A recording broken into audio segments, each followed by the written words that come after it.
Fala galera, beleza? Aqui quem fala é o Roninho BR. E galera, no vídeo de hoje eu tô aqui com o Ricardo aqui do canal Casual Gamers. Ricardo, seja bem-vindo, valeu mesmo por aceitar aqui o meu convite para fazer essa entrevista. Era uma parada que eu tava querendo fazer há muito tempo já, desde quando eu vi o seu vídeo lá com o Baltar, fiquei assim pensando, pô cara, eu tenho que trazer o Ricardo pra fazer uma entrevista, né? Porque, pô, só ele que vai ficar entrevistando os outros, quero botar ele aqui no outro lado da tela também. Ricardo, seja bem-vindo, mano, valeu mesmo por vir. E se apresente aí, cara, faça a sua apresentação aí. Fala aí, pessoal. Aqui é Ricardo, canal Casual Gamers. A gente não tem nenhum bordão, não é o canal que mais cresce no Brasil. A gente é um canal que faz coisas diferentes aí, não tem um tema fixo, fala bastante sobre overclock, a gente fala também com a questão de custo-benefício, sempre trazendo ideias aí para maximizar o custo-benefício, vendo o que está acontecendo aí na área dos PCs, as novidades que a gente pode trazer para vocês.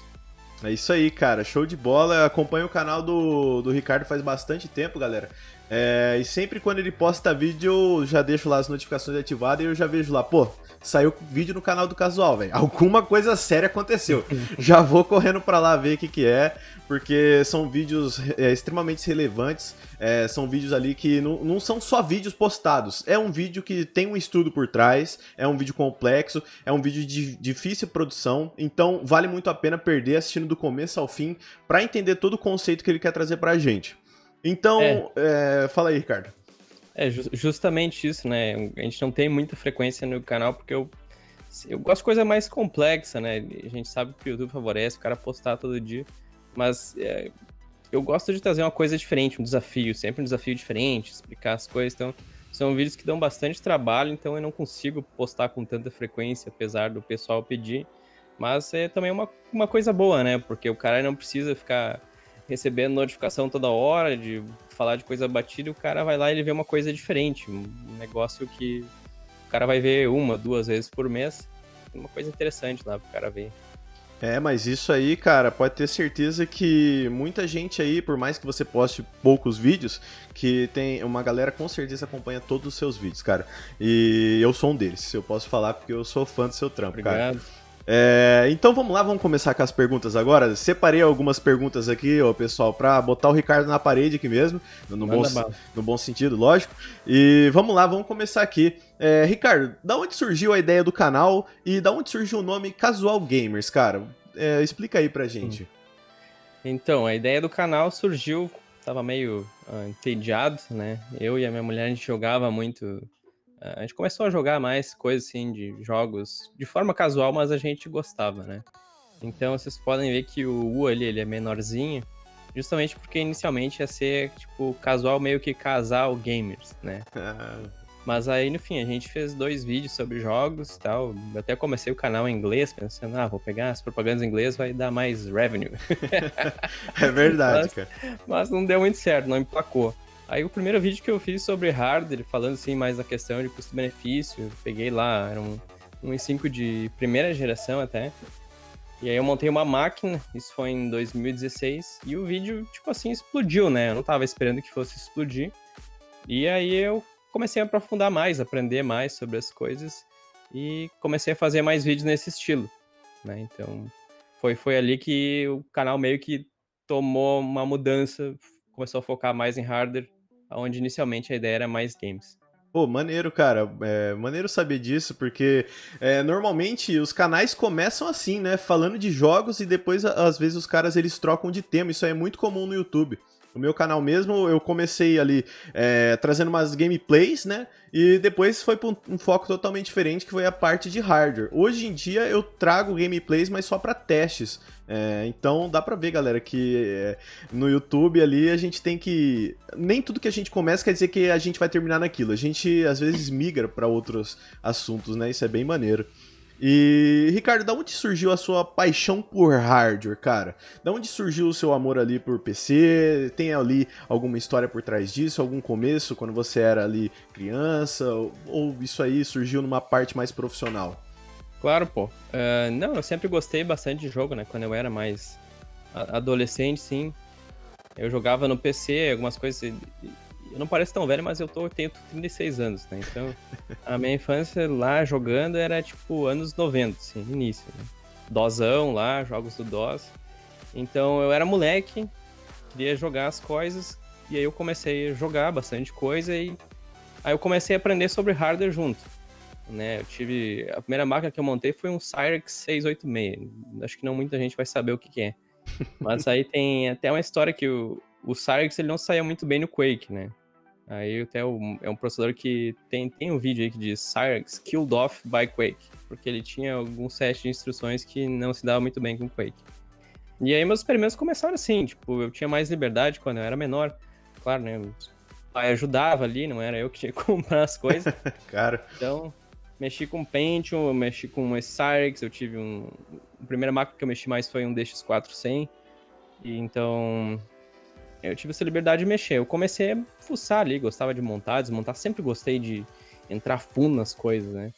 Então, nessa parte aí do início, assim, que eu fuçava bastante, eu curtia o hardware, gostava de montar as máquinas, fazia tudo, mas não tinha um conhecimento, obviamente, que nem eu tenho hoje, né? Era um negócio mais superficial, até a parte overclock, naquela época, a gente mexia com jumper até, né? Tu fazia o jumper, tinha, sei lá, 2 configurações, tu podia usar, sei lá, uma tensão e a outra tensão do jumper, e era aquilo ali, não tinha muita coisa nas placas-mãe naquela época. Mas, enfim, aí depois eu fiquei esse tempo, assim, ligadão nos games, começou a ficar um pouco de lado com o tempo, e aí teve uma época que, tipo, praticamente morreu. Eu não jogava mais, eu foquei em outras coisas na vida, no crescimento profissional, na empresa e tudo mais, e larguei o hard, tipo, não fiquei sabendo de nada. Aí eu voltei a jogar console, Xbox 360, aí tive um Xbox One, gostava de jogar bastante, e aí uma hora eu peguei um computador antigo que eu tinha, montei e tal, abri algumas coisas, interessante, sabe? Comecei a me interessar por ali. E aí apareceu no LX um classificado assim num PC por 1.500 com controle de Xbox, com monitor, completão assim, sabe? Sim. E eu não manjava muito bem o que era a configuração naquela época. Eu só olhei, eu vi que a placa de vídeo era cara, era uma GTX 760. E o processador era um A8 13800, é uma bosta. APU. Não sei nem se é APU aquela merda, é FM1, mas enfim. Eu comecei a jogar com ele, a GTX 760, e eu joguei alguns jogos que eu jogava no Xbox One, e eu vi que eles estavam rodando, tipo, de bom, em Full HD, assim, bacana, né? Joguei Mad Max, Dirt Rally, GTA V, e rodou de boa ali, porque eu tava acostumado com os 30 FPS do console, então começou ali, comecei a aprender as coisas de hardware ali, né? Aí, com o passar do tempo, fui fazendo upgrades, aprendendo mais sobre hardware, e levou até onde eu tô hoje, né? Pô, maneiro saber disso, cara. Paixão de hardware normalmente começa quando a gente é pequeno, né, cara? Eu lembro que meu tio morava aqui e ele era técnico de informática e ele me ensinou a abrir um PC e a mexer todos os componentes. Me ensinou cada componente. Isso aí eu tinha uns 10 anos, cara, pra você ter ideia. Uma criança de 10 anos abrindo um PC e aprendendo o que é memória RAM. Então começou ali também. Bem maneiro a gente começar desde pequeno a pegar esse gosto, né? Porque a gente desenvolve uma coisa mais ali pura, né? Uma coisa mais interna. E a gente leva isso pra vida inteira, né, cara? São histórias ali, como você contou aí, você guarda pra vida inteira, né, mano? E o cara, quando ele é pequeno também, ele não tem tanto medo de mexer nas coisas, né? Porque não é o dinheiro dele. Exatamente, meu foda. Coloca a mão ali com estática nas peças, tudo. Azar, vai mexendo. Eu tinha, o meu tio, ele me deu uma dica, ele falou assim, Gabriel, toda vez que você for mexer no PC, coloca as 2 mãos em cima do gabinete e você fica lá por 10 segundos com as mãos ali em cima do gabinete, porque não vai queimar nada. Cara, eu fiz isso, cara, eu não sei quantos anos, que toda vez que eu ia abrir o meu PC pra mudar ali um pente de memória ou fazer alguma troca de algum componente ali, eu ficava gelado com medo ali, colocava a mão em cima ali, ficava, deu os 10 segundos, beleza, agora tá de boa, agora eu posso pegar aqui de qualquer jeito, tanto faz. Eu nada disso, eu só mexi e foda-se, não sabia nada de energia estática naquela época, nada. Anos 90 era um tempo negro, meu, ninguém sabia nada. Então vamos lá para a próxima pergunta agora, Ricardo. E de onde surgiu agora é uma pergunta que a gente vai começar a entrar nos tempos atuais aqui para você. De onde surgiu o seu interesse por overclock? Porque você, casual gamers e a palavra overclock estão meio que ali juntas, elas são uma palavra só praticamente, né? Então, da onde surgiu o seu interesse por overclock? Você tem assim um marco inicial ali, a partir desse momento eu comecei a ver o overclock por outros olhos. Teve algum momento, cara? Cara, então foi tudo meio que junto, né? Como eu sempre foquei meio assim na questão do desafio, do custo-benefício. Então não tem nada mais custo-benefício do que tu tirar a potência do troço que inicialmente era pra ser aquilo ali, um negócio barato. Tu vai lá, tu começa a fuçar e tu vê, pô, tá rendendo mais, tá rendendo que nem uma máquina atual. Então foi ali que começou a minha paixão, assim, por overclock. Comecei a aprender, a ver vídeos, ler tutoriais, essas coisas, e comecei a fuçar cada vez mais, né?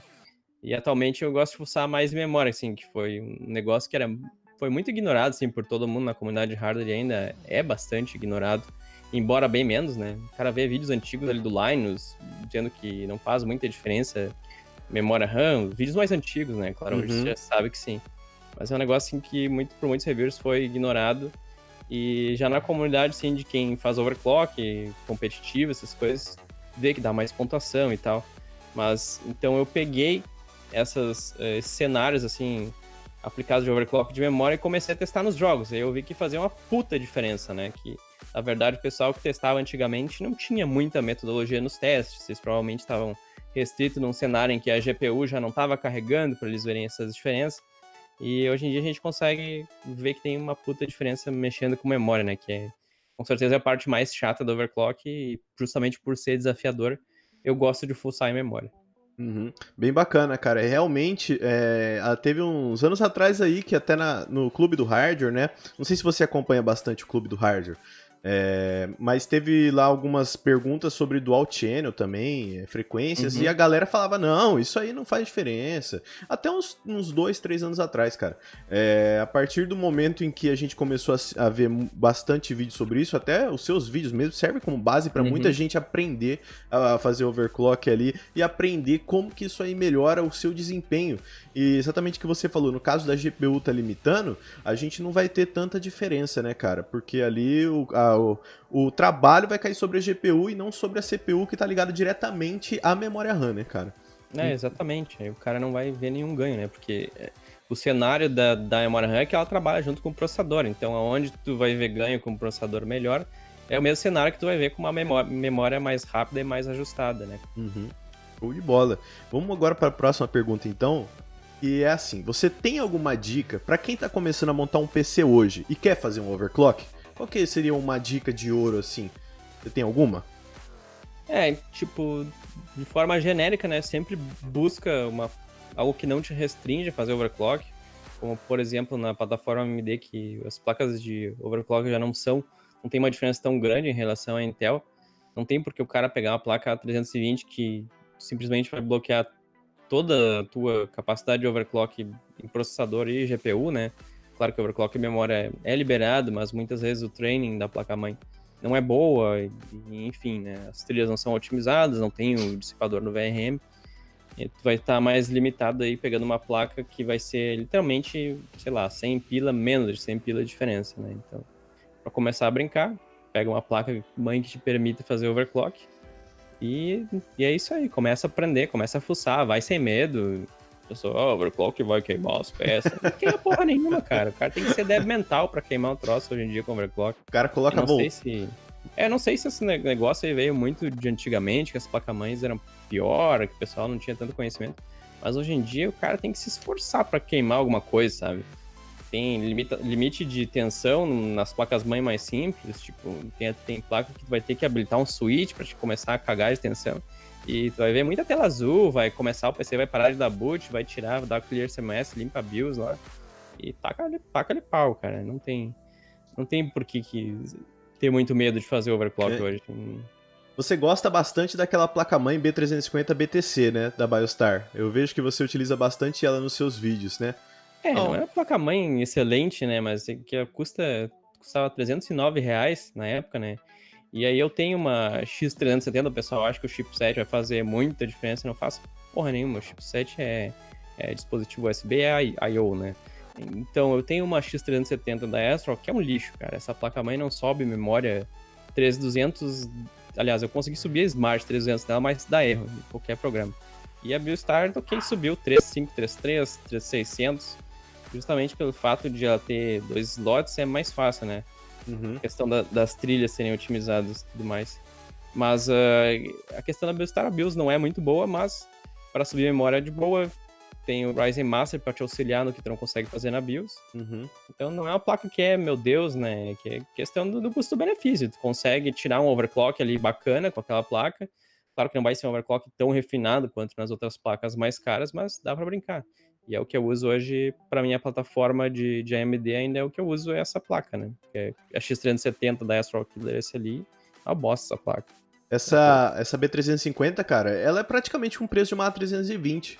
Exatamente. Então, ao meu ver, hoje em dia, não há por que a galera comprar uma A320 assim, se é uma pessoa que ele se considera um gamer, né?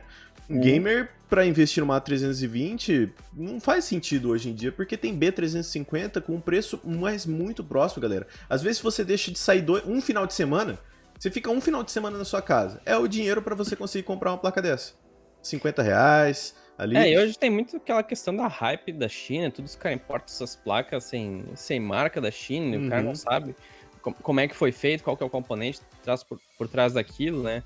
E o cara acaba pagando quase o preço de uma placa aqui, quando ele pode gastar R$ 80 a mais, ter a garantia local, ter uma placa que vai permitir ele fazer overclock e poder tirar aí 20, 30% a mais de performance, que nem a gente vê, principalmente em APU, né? Uhum. A gente consegue tirar um monte de performance a mais. O cara comprar um negócio que, sei lá, alguém disse que tá barato na China, ou o AliExpress é moda, traz tudo de lá. Tem muita coisa que vale a pena no AliExpress, tanto que eu uso no canal. Com Mas certeza. placa-mãe não é uma que eu julgo que vale a pena comprar lá. No meu ver também, realmente, eu sempre falo pra galera, ó, placa-mãe e fonte, sempre tento comprar aqui no Brasil. Porque a fonte você não Concordo. sabe como é a qualidade da fonte que foi feita lá, né? Não sabe se todos os capacitores estão certinho ali dentro, não sabe ali... A placa-mãe é uma placa-mãe assim, é o Frankenstein, né, cara? Às vezes o cara pode ter pego uma peça ali e ter montado uma placa-mãe nova ali do zero, né? Com várias peças diferentes ali, montar uma estrutura de uma placa-mãe e vender. Igual você falou, sem marca, né? Não tem nenhuma marca assim, né? Tem a questão do training de memória esses dias no grupo lá do canal que a gente tem no WhatsApp. Tava um cara lá, é técnico, né? Ele tava dizendo que ele não conseguia subir a memória acima de 2.400. E a memória tinha 3.000 no XMP. E era uma placa dessas, chinesa, e sei lá de onde é que ele comprou. E era de um cliente, né? Aí o cara fica com esses problemas também. Ainda mais em M4, que é uma plataforma extremamente dependente de velocidade de memória RAM pra ter uma performance melhor, né? Uhum, com certeza. Vamos passar aqui para a próxima pergunta então, Ricardo. Quais que são as memórias, já que a gente está falando de memória, as melhores memórias para overclock? Tem como descobrir qual é a melhor memória para overclock? Vai que nem a questão do vídeo que eu acho que o primeiro que eu fiz foi o do 200G com a GT 1030, né? A primeira coisa que o cara tem que descobrir é qual que é o tipo de chip que tá dentro da memória dele, né? Porque o overclock de memória ele se comporta basicamente junto com a questão do chip que tu tem. A gente tem características diferentes para cada tipo de chip. Melhor chip para overclock hoje é o Samsung BDI, que é onde vem essas memórias, tudo vocês veem aí, 4.000, 5.000 MHz, é Samsung BDI. Né? Então esse chip ele se comporta de uma forma diferente do outro chip que eu considero um chip bom, que é o Micron EDI, que a questão é que ele consegue chegar a TRFC menor, ele consegue chegar a TRCD menor. Ele é o único chip que a gente consegue igualar a latência casa à latência do TRCD. Então ele tem características diferentes do Micron EDI, que é outro chip que atinge frequências altas também, mas ele não consegue fazer latência tão baixa nesses outros dois caras, o TRCD e o TRFC. Então basicamente o cara identifica o tipo de chip que ele tem e ele vai trabalhando de acordo, né? Claro que vai ter muita tentativa e erro, mas lendo, experimentando, principalmente se o cara tem uma plataforma L4, ele consegue brincar com o The RAM Calculator. Então, é por aí.